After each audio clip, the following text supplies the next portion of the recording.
मोठी बातमी आहे। सिया गोयलच्या कुटुंबियांना तुकाराम मुंढेंनी दणका दिलाय। तो म्हणजे सिया गोयलच्या वडिलांच्या दुकानावरती एफडीएनं कारवाई केली आहे। सिया गोयलच्या वडिलांचं पुण्यातल्या मार्केट यार्ड परिसरामध्ये दुकान असून त्यांच्या दुकानातला माल हा निकृष्ट दर्जाचा असल्याचा आरोप एफडीएनं केलाय। आमचे प्रतिनिधी विनय जगताप यांच्याकडे जाऊयात।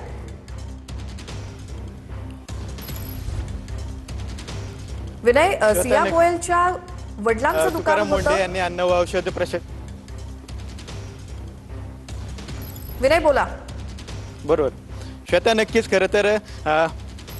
नक्कीच खरं तर तुकाराम मुंढे यांनी अन्न व औषध प्रशासनाचा चार्ज स्वीकारल्यानंतर धडाकेबाज कारवाई जी आहे ती सुरू केलेली आहे। त्यामुळे अनेकांचे धाबे जे आहेत ते दाणलेले पाहायला मिळते। आता अशातच ही कारवाई थेट लोहगड केतन अग्रवाल प्रकरणातील मुख्य आरोपी असलेल्या सिया गोयल यांच्या वडिलांच्या दुकानावर येऊन ठेपलेले आहे।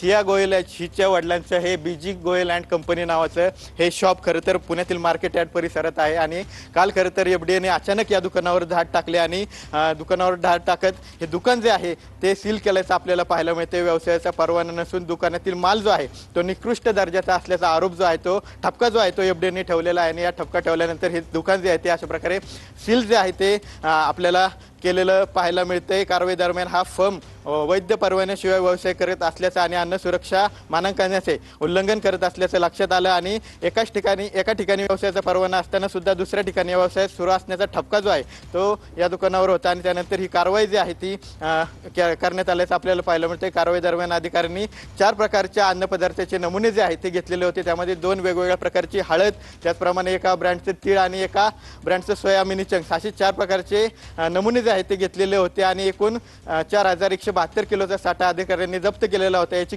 एकूण किंमत जी आहे ती 8,14,633 आहे आणि या तपासणीनंतर यामध्ये त्रुटी आढळल्यानंतर ही कारवाई जी आहे ते खरं तर केलेली आहे। हे अन्नपदार्थ कमी दर्जाचे आणि आरोग्यासाठी असुरक्षित असल्याचा प्राथमिक संशय जो आहे तो व्यक्त करण्यात आला। त्यानंतर ही कारवाई जी आहे ती एफडीएच्या पथकाने केलेली आपल्याला पाहायला मिळते। श्वेता।